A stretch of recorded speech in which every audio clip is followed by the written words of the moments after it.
He's kind of buff though. Have been open. Let me help you to see, Slayer. He's going to give me an eye test. Hello everybody, welcome back to the SpudsCooper channel here today with a different video. Instead of reviewing a brand new game, I'm here to review a game I replayed recently, which is Doom Eternal, an action horror game developed by id Software and Bethesda. This is the sequel to the Doom reboot that released in 2016, and that reboot was one of the best shooters to date, and this one has gone above and beyond with improvements and just overall being more fun. The game initially released on March 20th on the PS4, Xbox One and PC. Bethesda have announced that later on in the year the game is coming to Switch, so Nintendo fans, you have that to look forward to.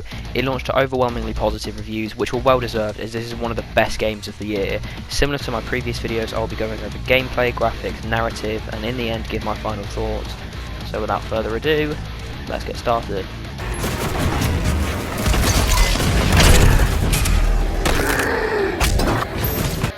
My god, the gameplay of this game is just absolutely phenomenal. Doom has always been a fun game, and in this game, I'll be honest, I wasn't expecting much to be different in terms of gameplay. You know, if it ain't broke, don't fix it. But just because something works doesn't mean it can't be improved, and id Software have gone above and beyond with their improvements. The first thing I want to talk about is how there is not a single item or upgrade you can get in this game which isn't useful in its own way. You start off with nothing but a shotgun, the classic Doom weapon, useful in almost every situation. Then as the game goes on, your weapon roster grows and certain tasks become a hell of a lot easier. The shotgun is just an all-rounder, good at everything but excels in nothing. You get the heavy rifle, which can be given a mod to make it a sniper, useful for getting rid of demon weak points from afar. Then you get the super shotgun, useful for unloading slugs into heavy demons, resulting in insanely high damage. There's the chain gun, useful for mowing down a horde if you're stuck in a sticky situation. The plasma rifle, useful on demons who have shields which you can shoot to cause an explosion, damaging surrounding demons. The ballista, an extremely powerful crossbow type weapon which can stagger heavy demons and one-shot most small demons. The rocket launcher, useful for rocket jumps if you need to escape, or using a lock-on burst to essentially one-shot most heavy demons. And of course, who can forget the classic BFG 9000? I'll assume you know what that does. And then there are items which I call the fundamentals, items which help you out in sticky situations and if you're ever low on any type of resource. There's the chainsaw, which in Doom 2016 was basically used for easy kills on heavy demons, but in this it's so much more. Using the chainsaw on demons drops ammo. The bigger the demon, the more ammo they drop. However, most of the fuel is a finite resource, found quite rarely throughout the levels. So your chainsaw is on a constant recharge for one fuel canister, meaning you can always use it on a small demon if needs be. Another feature returning from Doom 2016 are glory kills, an incredibly awesome but also gory way of killing demons, which in turn drops health for the Doom Slayer. There's a brand new item known as the Flame Belt, which does exactly what it says, shoots fire at demons. However, this is an item used to collect armor from demons, as when they are on fire, they drop armor for you. And finally, there's a frag and chillinades. Let's be honest, everyone knows what frag grenades do, you've all played Call of Duty. However, chillinades are extremely useful.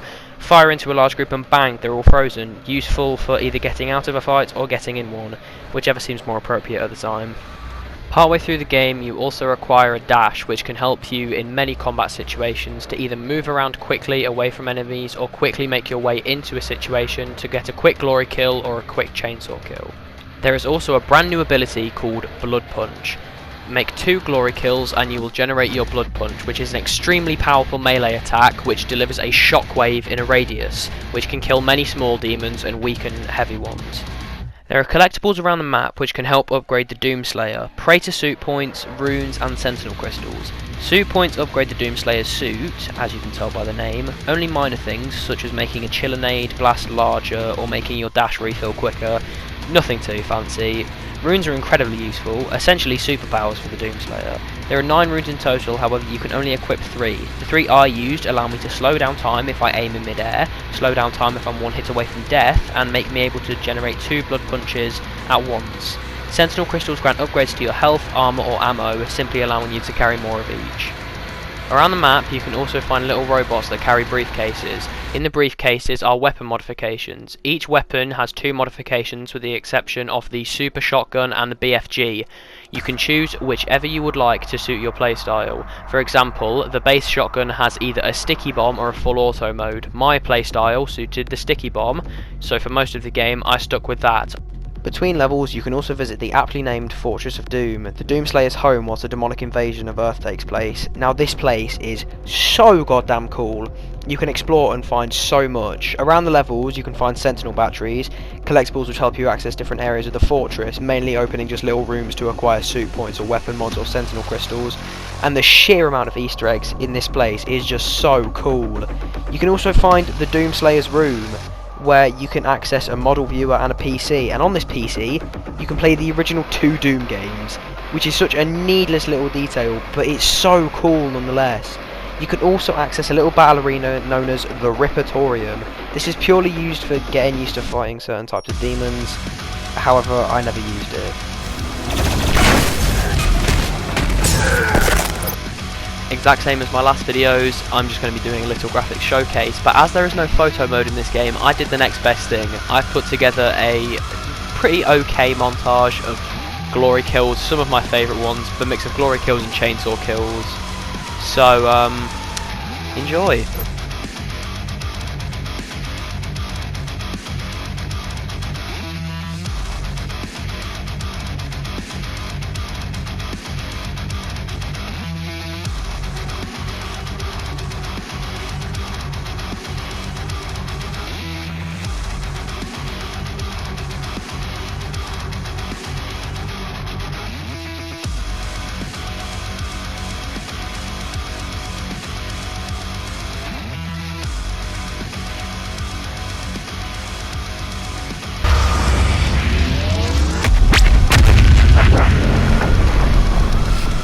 Honestly, this being a Doom game, I didn't expect it to have much of a narrative, or a good one for that matter, but it's a surprisingly good narrative. Like I said, I didn't expect it to be much, but I actually really enjoyed the story of the game. It's very good. Basically, the Doomslayer is all fine in the Fortress of Doom whilst the demonic consumption of Earth is going on. It's nearly complete. However, what I've read from forums and what I've gathered from just walking around the Fortress of Doom is that the Doomslayer had a rabbit who was killed by demons, which is why he decided to stop the demonic consumption of Earth. You can see that he had a rabbit in a photo he has in his room where he's holding it in his arm whilst he's holding the super shotgun, which is really cool. And if that is why he decides to stop the demonic consumption of Earth, then that is hilarious. I genuinely think that's really funny. But the way he has to stop it is by eliminating the 3 Hell Priests, which will then make the Khan Maker vulnerable, which will then make the Icon of Sin vulnerable. Basically, to kill the 3 Hell Priests, he must first fight his way to them, but each Hell Priest has something guarding them. You kill the very first Hell Priest in the first level, you fight through a few zombies, a few imps, and a few other enemies purely to get to him. You kill him instantly. It's really not that hard of a level. It's a strong start to the game though. You literally just walk up to him, behead him, take the head to the Khan Maker and the remainder of the Hell Priests to sort of make a statement saying, yes, this is what I'm doing. This is what I'm doing now. I've decided to stop the demonic consumption of Earth. And it's great. So the second and third Hell Priest go into hiding. You locate the second one who has the first boss hiding him, and that first boss is the Doom Hunter. That's the name. The Doom Hunter is not a difficult boss. Basically, you just shoot the plasma rifle at him to get rid of his shields, then keep shooting until his health goes down. Then on his second stage, you don't have to do much again. It's not that difficult of a boss fight. Then the third Hell Priest goes into hiding in the biggest gore nest in the world. A gore nest is like a nest for the demons, so naturally there's going to be a lot there. So to actually access the gore nest, you need to find Samuel Hayden. Now, Samuel Hayden was a villain in the first game. He was the, when I say the first game, I mean the first reboot, Doom 2016. He was the main reason the demonic attack on Hell happened. The demonic attack on Mars happened, which it was cool to see him back in this game. Darren DePaul, once again, did a great job as Samuel Hayden. He's a very likeable character. Darren DePaul is a very likeable actor. But, yeah, but guarding, well, not guarding, when you get Samuel Hayden, you come across the second boss, if you could consider it that. I would. It's called the Marauder. Now, you saw the Marauder in the start of the video, and probably a bit throughout. He's the person with the helmet, the massive axe, who has his chest showing. He's quite a fun boss fight, and then after you do his boss fight, he becomes a recurring enemy, which is also really cool, because the Marauder's goal is to sort of like break up gameplay, to stop you getting out of your gameplay loop, which is something you've got into, which is very good from id, and Bethesda. But anyway, you kill him, get Samuel Hayden. Samuel Hayden leads you to the third Hell Priest. You eliminate the third Hell Priest, who has the Gladiator blocking him, or guarding him, sorry. The Gladiator, once again, not a hard boss fight, probably one of the worst boss fights in the game. It's a bit boring, it's not too difficult. So, yeah, you kill the third Hell Priest, then you have to go to Mars to locate the Khan Maker, because I believe she's in the centre of Mars. The way you get to the centre of Mars, absolutely awesome. Samuel Hayden, you can't just shoot a hole in the surface of Mars, so Doomslayer does a big dick move, shoots a hole in the surface of Mars, because why not? And then after that happens, you locate the Khan Maker, you kill the Khan Maker, which is actually a very fun boss fight. Very fun. She's in a city called Taras Nabad, I believe, which is the oldest demonic city. Then, yeah, you kill the Khan Maker. Great boss fight. Fantastic.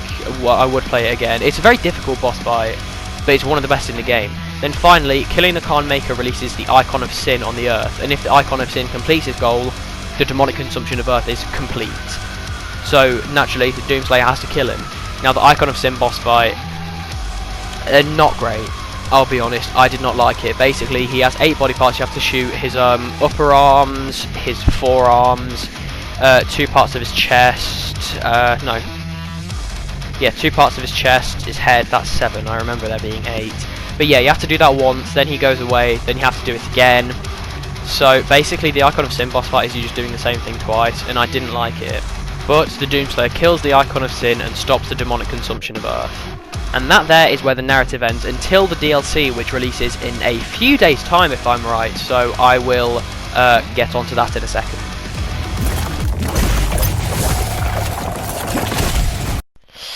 My thoughts on the game.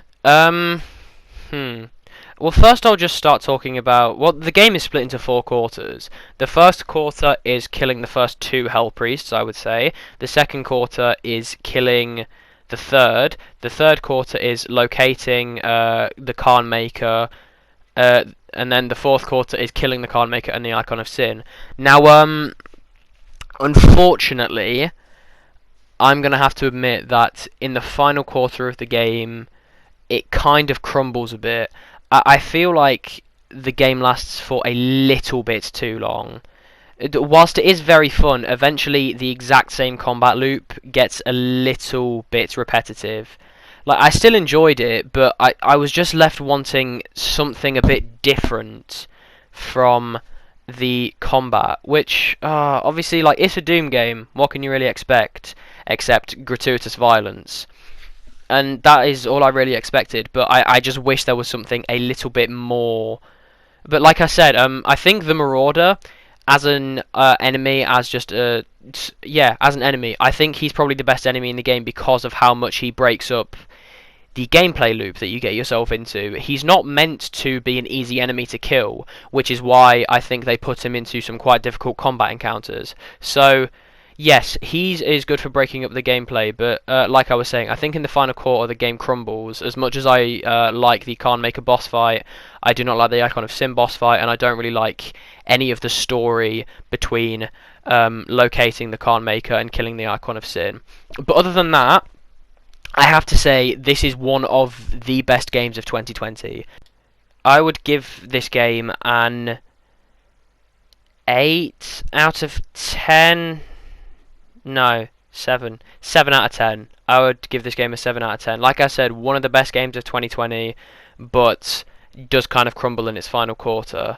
But obviously, I guess in terms of this being one of the best games of 2020, we'll see. November is a massive month for games. Same with later on in October. Obviously, later on in October, we get The Ancient Gods. We get the PS5, so Demon's Souls, whatnot, Spider-Man Miles Morales, Cyberpunk, which I'm certain will be a fantastic game. What else do we get? AC Valhalla. Ubisoft are releasing a lot. Like I think I mentioned Watch Dogs.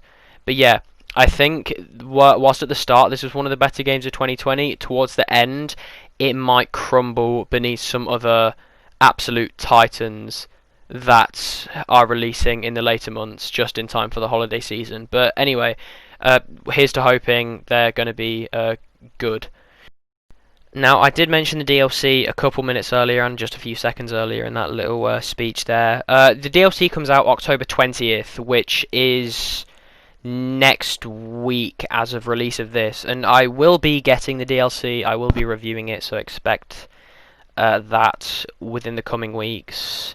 It might take me a while to do, because this has taken me quite a while to do. It's just a matter of like I'm at college now. I've got a lot of work to do. Obviously, online lessons take up a lot of time. Being actually in college takes up a lot of time. But I am trying with this because I do really, really enjoy doing this. I find it so much fun. It's a really nice way to like break up between college work and just doing something else. So yes, I'll be getting Doom Eternal: The Ancient Gods, reviewing that. Expect it by maybe October 25th, 27th, I don't know. Why am I giving dates? I never stick to them. But yeah, that will do it. Thank you for watching. Be sure to leave a like, subscribe, tell me what you thought of this replay review instead of brand new game review. I would like to review Star Wars Squadrons. Unfortunately, I can't afford it. But other than that, it's all fine. So yeah, once again, thank you, like, subscribe, and I will see you later.